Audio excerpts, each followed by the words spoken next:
안녕하세요. 오늘은 이글벳이라는 기업에 대해서 알아보려고 합니다. 코스닥에 등록되어 있고요. 044960입니다. 다들 아시겠지만 돼지열병이라는 뉴스와 함께 이글벳이 떠올랐는데요. 돼지열병이라는 테마가 진짜 어떻게 이글벳에 적용되고 있는지 궁금해서 한번 선정해봤습니다. 일단 숫자부터 보고 가시죠. 매출은 들쑥날쑥했습니다. 340억의 매출을 2017년 달성했지만 2018년 300억대로 떨어졌다가 2019년 340억대로 다시 회복했습니다. 영업이익도 역시 춤을 췄는데요. 27억의 영업이익이 떨어졌다가 매출이 회복했음에도 불구하고 영업이익은 19억 수준으로밖에 못 올라왔습니다. 당기순이익도 역시 16억에서 10억 그리고 12억으로 소폭 회복했고요. 다만 2020년 1분기의 매출은 작년 동기 대비 상승을 했고요. 영업이익은 소폭 빠진 것으로 보이지만 당기순이익 역시 올랐습니다. 숫자로 봤을 때는 좋은 기업인지 나쁜 기업인지 정확하게 판단하기 어려운데요. 좀 더 디테일하게 사업보고서를 한번 보도록 하죠. 일단 동물약품 관련 회사는 맞습니다. 하지만 동물약품이라고 하면 사실 굉장히 범위가 넓습니다. 기존의 축산, 소위 산업동물로 분류되는 분야도 있고 최근 떠오르는 반려동물 관련 분야도 있죠. 하지만 사업보고서상 보게 되면 축산 관련해서 주로 얘기하고 있는 것을 봐서 이글벳이 집중하고 있는 시장은 축산동물 관련 동물약품 산업인 듯합니다. 유통 구조에서도 이 같은 형태의 산업 구조를 얘기하고 있죠. 다만 최근에는 애완동물 관련 시장도 진입하고 있는 것으로 보입니다. 그리고 시장 점유율을 보게 되면 굉장히 낮은 시장 점유율을 보여주고 있습니다. 이것은 긍정적으로 해석해보자면 성장 가능성이 높다고 볼 수도 있겠죠. 하지만 그 아래에서 나온 설명을 보게 되면 400여 개가 넘는 회사가 현재 시장에 있고 중소기업 고유업종으로서 대기업 참여가 제한되어 있기 때문에 한편으로는 역량 자체를 국가 정책에서 제한하고 있어서 성장할 수 있을까 하는 의문이 드는 부분도 있습니다. 매출의 구조를 보게 되면 동물약품 제조와 동물약품 수입으로 나눠서 제품과 상품으로 나눠져 있습니다. 이렇게 해서 볼 때 제조 부분의 매출보다는 수입 부분의 매출이 훨씬 더 높은 것을 알 수가 있습니다. 그리고 여기엔 동물약품 수입이라고 되어 있고 나우라는 상품명이 적혀 있지만 실제로는 약품이 아닌 사료입니다. 이글벳에서는 이처럼 반려동물 사료 시장에 진출을 하고 있는데요. 진출한 역사 자체는 좀 오래된 것으로 보이지만 사업의 방향을 바꿔가면서 하다 보니까 아직까지 시장에서 자리 잡은 것으로 보이지는 않습니다. 그리고 지금의 사료는 자체 개발한 사료가 아닌 수입해서 납품하는 사료죠. 아직 자리를 잡지 못했다는 것은 반려동물 사료 브랜드에서 언급되지 못하는 제품 라인업인데다가 실제로 검색을 해보면 개별 후기도 많지는 않았습니다. 그래서 서포터즈가 쓴 후기글 몇 개가 계속 검색되는 수준이었는데요. 다만 쿠팡에서는 많은 판매가 이루어지고 있는 것으로 보입니다. 하지만 저희가 이 시점에서 인지해야 되는 것은 이글벳이 주목받은 이유는 사료가 아니라 돼지 열병이라는 것입니다. 그래서 이 같은 기사가 더 중요한 것인데요. 소독제를 만들어서 판매하고 그에 대해서 승인을 받았다는 내용입니다. 그리고 이 같은 인증은 국내에서 유일하게 받은 업체라고 하는군요. 하지만 저는 여기서 한 가지가 더 궁금했는데요. 저희가 이제 바이러스에 대해서는 좀 알고 있지 않겠습니까? 그래서 이것을 보게 되면 소독제 K1에 대해서 얘기를 하고 있는데 왜 백신이 아니라 소독제인가? 라는 생각과 함께 좀 더 찾아봤습니다. 그랬더니 일단 백신은 없다고 합니다. 뭔가 뉴스에서 자주 들어본 느낌이 있을 것이라 생각했는데 의외였습니다. 게다가 만들기도 어렵다고 합니다. 이 부분에서 저명한 박사조차도 아직 못 만들고 있어서 계속해서 진행하고 있다고. 그렇기 때문에 사실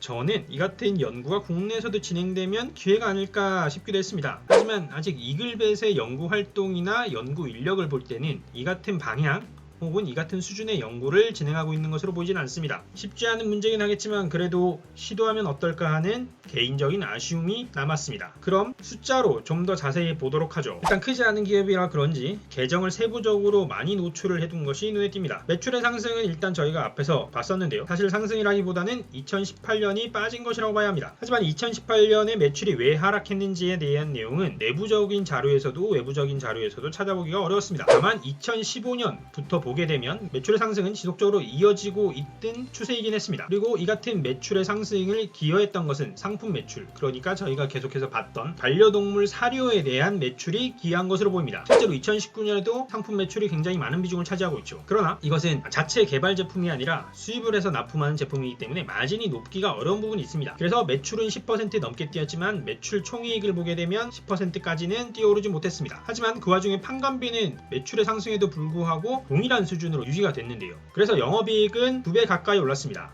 2018년 11억의 영업이익이 2019년 19억의 영업이익으로 올랐습니다. 영업 외 활동에서는 그렇게 눈에 띄는 부분은 없는데요. 다만 2019년에 눈에 띄는 부분은 없지만 2018년 이것 때문에 차이가 좀 발생하는 부분이 있는데요. 2018년에 물류창고 매각으로 인한 유형자산 처분 이익을 반영했습니다. 이 같은 효과로 인해서 2018년에는 영업 외 활동에서 이익이 좀 큰 부분이 있었고요. 그래서 당기순이익의 상승만 보자면 그렇게 높은 비율로 상승하지는 않았습니다. 2018년 10억의 당기순이익이 2019년 12억의 당기순이익으로 소폭 상승했습니다.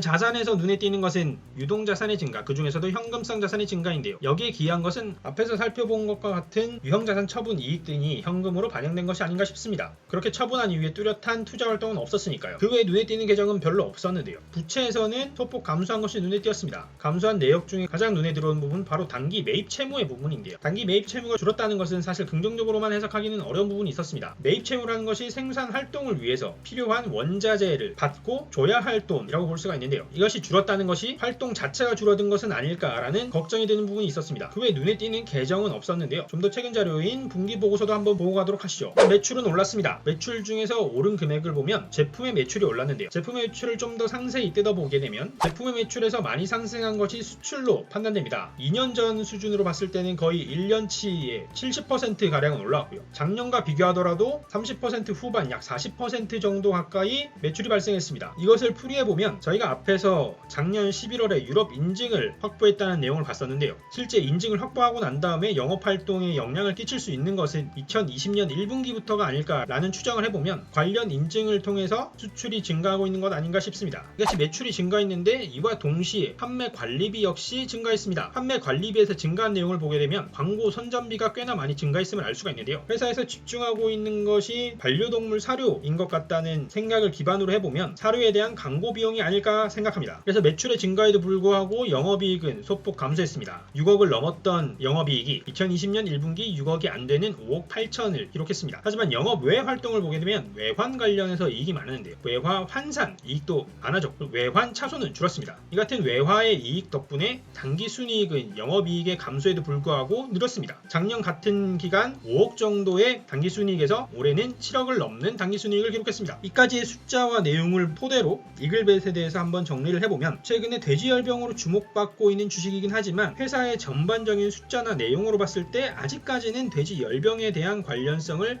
깊게 가져가기는 어려운 부분이 있습니다. 1분기 매출에서는 그나마 그 관련 효과가 보이는 것 같긴 하지만 오히려 최근 회사가 집중하고 있는 부분은 반려동물 사료 시장으로 보는 게 맞아 보입니다. 하지만 사료에서도 수입품으로만 매출이 발생하고 있다는 점이 좀 아쉽습니다. 장기적으로 봤을 때는 마진을 확대해 나가기 어렵기 때문이죠. 그리고 단기적으로도 아직 제품이 선풍적으로 인기를 끌고 있거나 그런 것으로 보이지는 않아서 장점으로 꼽기는 어려울 것 같습니다. 그러니까 아직까지는 여기서도 저기서도 제대로 자리를 못 잡고 테마성으로 반짝하는 수준이 아닐까 싶긴 합니다. 주가를 통해서 그 테마성이 어떻게 반영되고 있는지 한번 보도록 하죠. 일본 기준으로 보게 되면 주가가 좀 튀어오른 날들이 눈에 띕니다.